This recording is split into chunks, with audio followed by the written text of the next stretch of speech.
Hello student, welcome back to MSc Second Physics semester 3rd course, that is Physics of Semiconductor Devices, and in that course we have started our 4th module, that is Metal and Metal Insulator Semiconductor Devices, and in that we have covered about the metal semiconductor contact, that is how the metal and semiconductor behave when they are placed in contact with each other.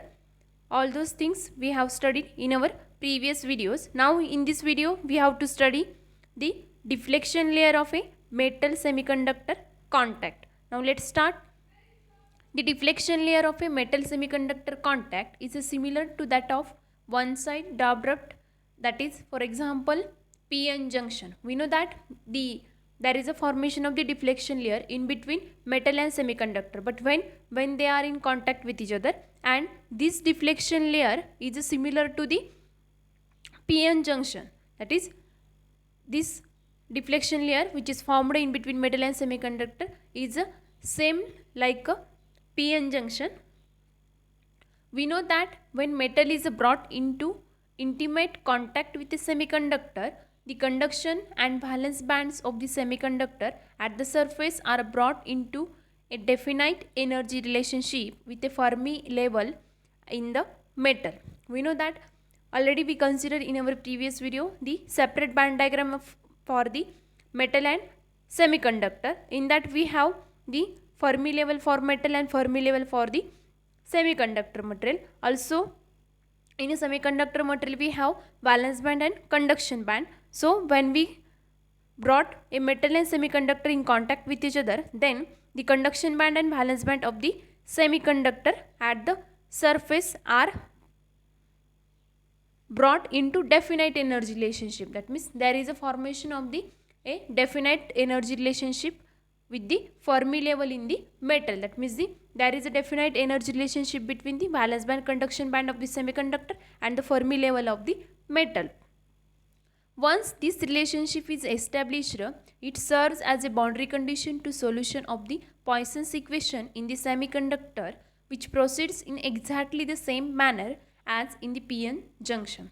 We already discussed about the electrostatic analysis for the metal semiconductor contact, and we used the Poisson's equation. Now, as just before we mentioned, there is a definite energy relationship between the valence band and conduction band of the semiconductor at the surface and the Fermi level which lies in the metal. So once this relationship is established, it serves as a boundary condition. That means it acts as a boundary condition for the Poisson's equation, and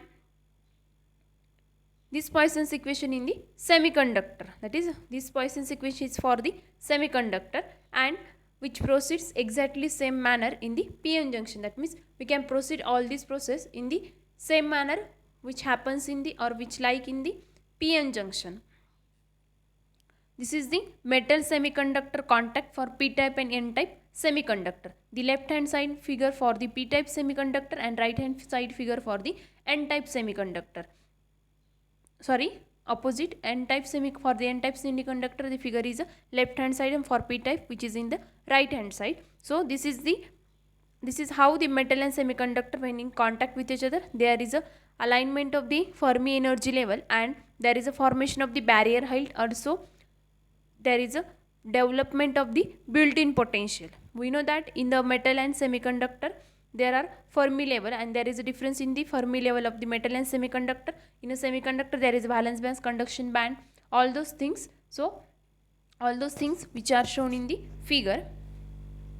The energy band diagrams for the metal and n-types and p-type materials are shown under different biasing condition.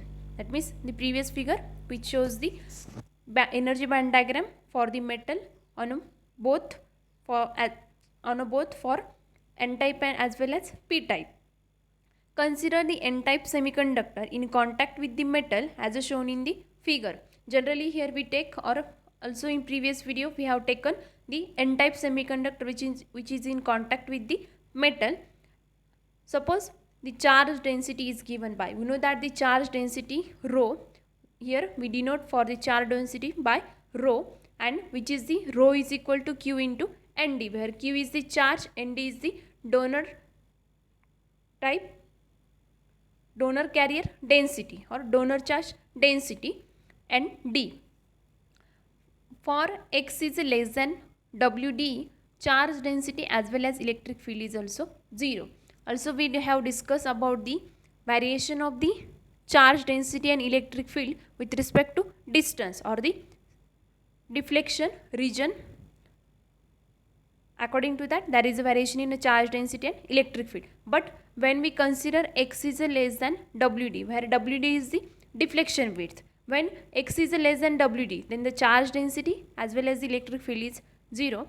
But when we consider in the region that is X is greater than WD, we can calculate the electric field and charge density. That means in the region X is greater than WD, the charge density and the electric field is non-zero, and we are able to calculate all those values.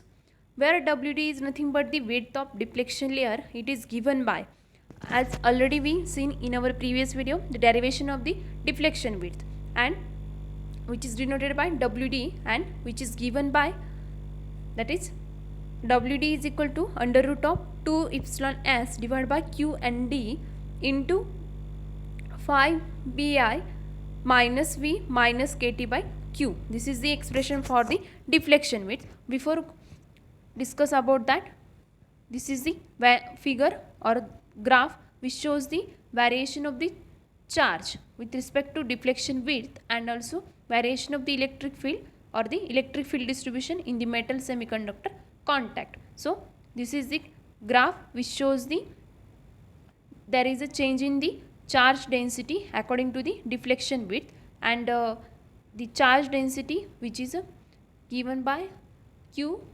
into Nd, and also for the electric field, when we have the X is greater than WD, then we are able to calculate the electric field as well as the charge density.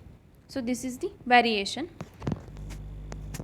In the deflection width derivation, phi Bi is nothing but the built-in potential, KT is the thermal energy, Q is the charge, Nd is the donor type carrier density, epsilon is a constant, Qa is again charge. So where the term KT by Q arises from contribution of the majority carrier distribution tail, and again which is depends on the temperature. We know that KT is the thermal energy, and the KT by Q is term is the which arise due to the contribution of the majority carrier distribution, that is the carrier which are responsible in a large amount, that is a majority charge carrier distribution tail, and KT by Q is again depend on temperature because which is the thermal energy.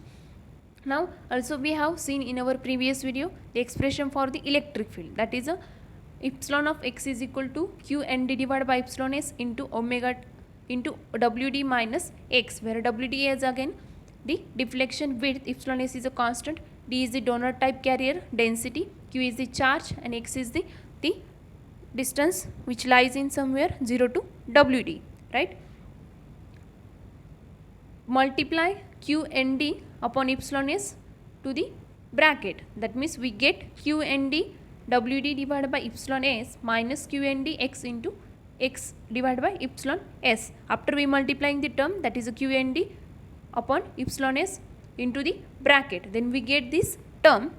And also we have studied about the maximum electric field in our previous video, and the maximum electric field is given by epsilon m is equal to Q Nd WD divided by epsilon S. So for the term that is a Q Nd divided by WD upon epsilon S, we can replace it as a epsilon m. So we substitute the value of this term that is for epsilon m. So epsilon m minus Q Nd X divided by epsilon S, all those things are remaining. So but we have to calculate the maximum electric field at X is equal to 0, or also we know that the at X is equal to 0 the electric field is a maximum. So from above equation we can calculate the maximum electric field, and which is denoted by epsilon m, that is the electric field at X is equal to 0.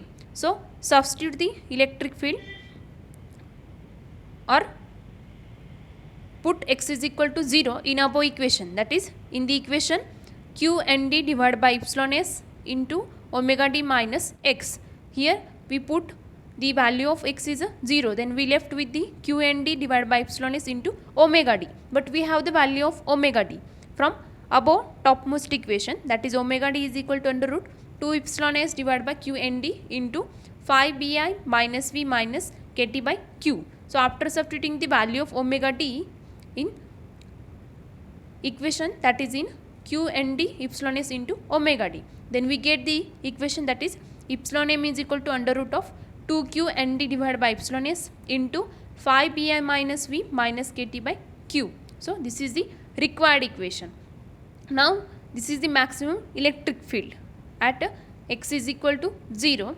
By using the value of width of deflection layer we can write, or simply we can multiply above equation by omega d and also divide by omega d, because we have to write the maximum electric field in terms of the deflection width. So multiply and divide by above equation by w d, then we get epsilon m is equal to epsilon at x is equal to 0, which is equal to 2 into in bracket psi bi minus v minus kt by q divided by wd. Here we multiply, previously we multiply wd and divide by wd. The wd which is present in the denominator, which is as it is, but the wd which is multiplied by or multiplied to the numerator. So here we get the term that is a square root of 2 epsilon divided by epsilon is divided by q n d into psi bi minus v minus kt by q. There is a one factor is a common, that is a square root of psi bi minus v minus kt by q. When these two factors are get multiplied by with each other, then we get that is a 5 bi minus v minus kt by q, and another the two remaining quantities, that is square root of 2 epsilon s divided by q n d and the square root of 2 q n d divided by epsilon s. There are different terms which cancel with each other and we left with only 2. So we get this equation like this. So this is the maximum electric field in terms of deflection width. Now this is the maximum electric field, but after that we have to calculate the space charge, and we know that what do you mean by the space charge. Space charge is the, but this space charge is a per unit area of the semiconductor, and the deflection layer capacitance CD per unit area is given by. Now we have to calculate the charge, space charge and deflection layer capacitance, but all these two quantities are per unit area, and which is defined by, first we define the space charge Qs. We know that the total space charge is given by charge into donor carrier density and the deflection width, that means the multiplication of deflection width charge into donor charge density, then we get the space charge per unit area. Now by using the value of WD in above equation or above expression, we have the value of WD, then substitute the value of WD, then we get the space charge Qs, which is equal to QND into square root of 2 epsilon s QND into psi bi minus v minus kt by q.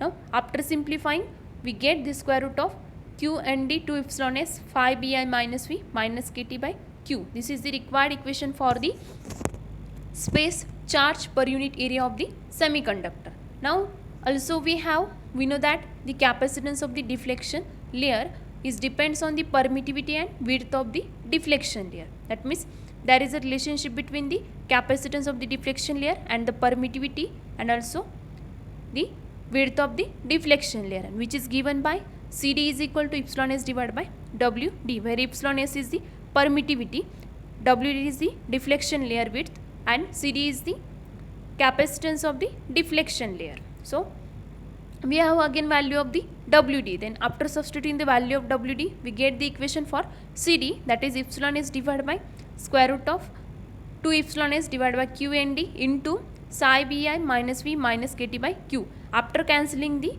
term, that is a square root of epsilon s and square root of epsilon s. We know that we can write epsilon s as a square root of epsilon s into square root of epsilon x. One square root of epsilon x get cancelled with each other, and only we left with the one square root of epsilon s in the numerator. So we can write this equation like a square root of q n d epsilon s divided by 2 into psi bi minus v minus kt by q. So this is the required capacitance of the deflection layer. So by making reciprocal and squaring the both side we get. Now take reciprocal of the capacitance of the deflection layer and also squaring on both sides, then we get 1 by cd square is equal to 2 into psi bi minus v minus kt by q divided by q n d epsilon s. In the right hand side term there is a cancellation of square and square root, so we left with this equation. Now by differentiating above equation with respect to v we get, now differentiate above equation with respect to v, so we get d by dv of 1 by cd square is equal to d by dv of whole equation, and there is only one term for the v, that is a minus 2v, and the derivative of minus 2v with respect to v is nothing but the minus 2, and the denominator term, that is a q n d epsilon s, is a constant which is a as it is. So we left with only is equal to minus 2 q n d epsilon s. So from this we can calculate or we can obtain the density of donor charge, where n is we already mentioned that the where nd is the donor charge density or the density of donor charges. So above equation we have to calculate the above equation for the donor charge density. So rearrange the equation for nd, then we get nd is equal to 2 epsilon s into q into minus 1 by the derivative of 1 by cd square with respect to v. So this is the required equation for the density of donor charges. In this way we can obtain the capacitance and charge density of the metal semiconductor contact. Now in this way we have calculated the charge density for the metal semiconductor contact. Also we have calculated the deflection width for the metal semiconductor contact, the maximum electric field for the metal semiconductor contact. Also we have calculated the capacitance of the deflection layer. So all these quantity are studied, we are studied for the metal semiconductor contact. In this way we completed the metal semiconductor contact, or how there are different phenomena occurs when we contact or we contacted a metal and semiconductor. So all those things we are studying up to this. Now in our next video we will start with the next topic. So in that video we will continue with new topic.